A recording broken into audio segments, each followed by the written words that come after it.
my film and TV channel. You're all staying safe and well. And we're going over to the Marvel world today, yes, for a TV series. So we're going to have a look at something called Secret Invasion.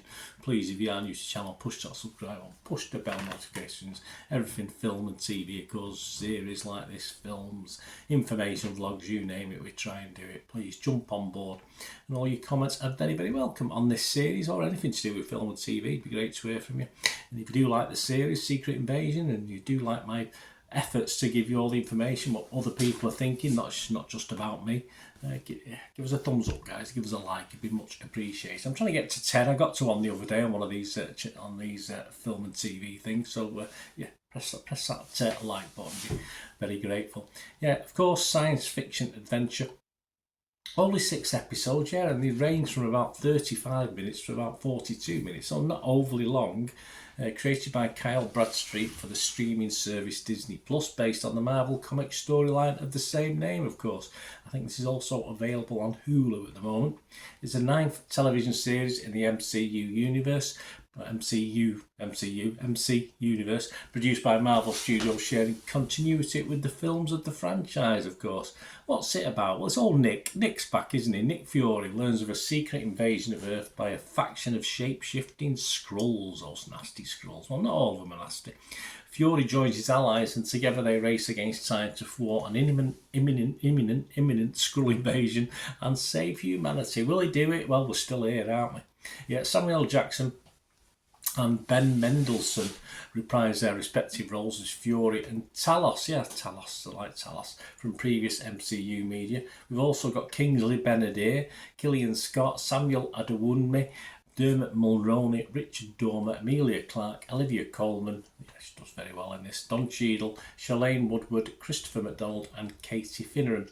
And it premiered on June the 21st, 2023. So obviously it's just finished as I'm recording this. All these scores and comments I'm going to give you now are as at the 27th of July 2023. I've just literally watched the last episode last night. It wasn't long. It was only about 35 minutes. Take out the credits and the what happened last time thing. You get it to about 30 minutes. A bit mean for a finale, if you like. So there you go anyway. Right, let's have a look at some of the scores on the doors from various people. Rotten Tomatoes audience, 62% positivity, not fantastic. 3.4 out of 5, which equates to 6.8 out of 10, not a disaster. Internet Movie Database, again, 30,000 scores left, so it's a good wide selection. 6.4 out of 10, so again, that's okay, that's fine for a TV series.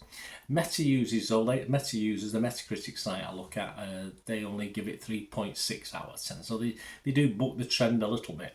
Let's have a look at some of the actual critics themselves. A bit mixed, in fairness. Rotten Tomatoes averages only 57% positivity, so 57 out of the 100 who watched it thought it was okay, the rest not so much.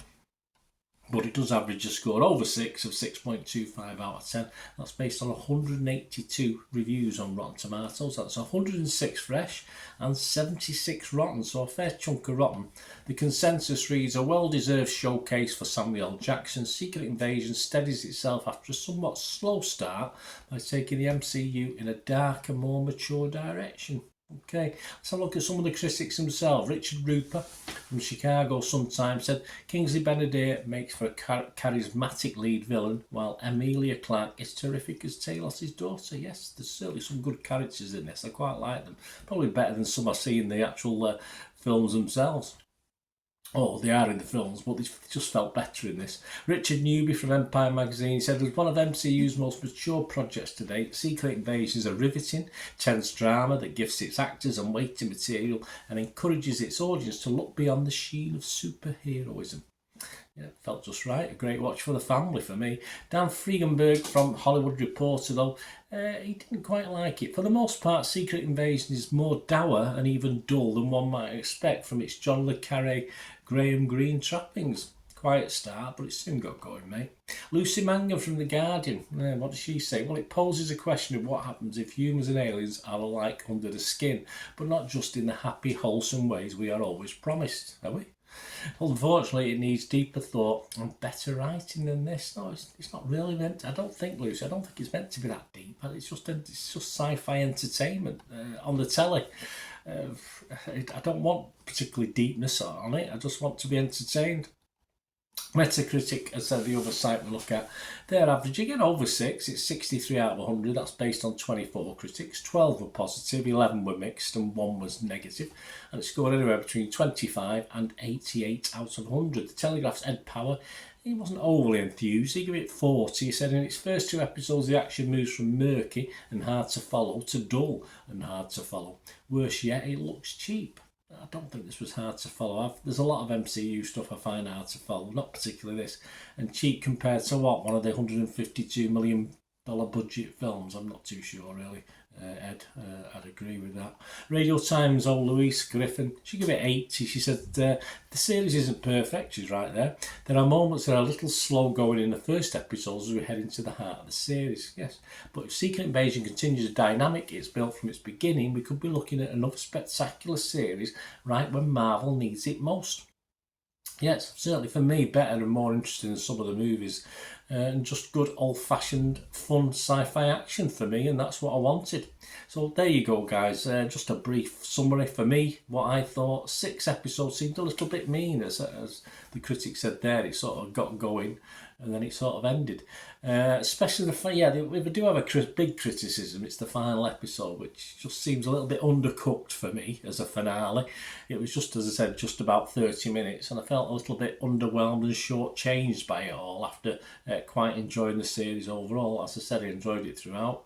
I do look forward now to a new series. It's just a simple watch, as one of the critics said there about it. It should be deep, but I don't think it has to be deep sometimes. I think they can be too deep and just ruin the whole basis of the series. Sort of Jackson sort of grew on me. I mean, I know the character, of course, from MCU, but I think initially I was unimpressed with his role. But yeah, of course, he grew into it as the series progressed, and I liked his part. But as I said, he was ably assisted by a lot of good characters in this. No bells and whistles for this one. It's just a simple turn your brain off. Don't think too much about it. Go with the flow, and if you've got obviously a family who likes sci-fi, fantasy, adventure, a great little watch for the group of you of an evening to sit together and watch an episode or 2. So my scores, yes, I am going to be fresh on it. I am going to be positive as far as Metacritic, and I am going to give it a very healthy 7 out of 10, a little bit higher than the average. So if you know me, I'm usually a bit mean with my scores, but perhaps I was in the right frame of mind for enjoying this one. Let me know what you think, guys. Great to hear from you. Until we meet again, that's one thing, don't I? Please stay safe, everyone. Bye for now.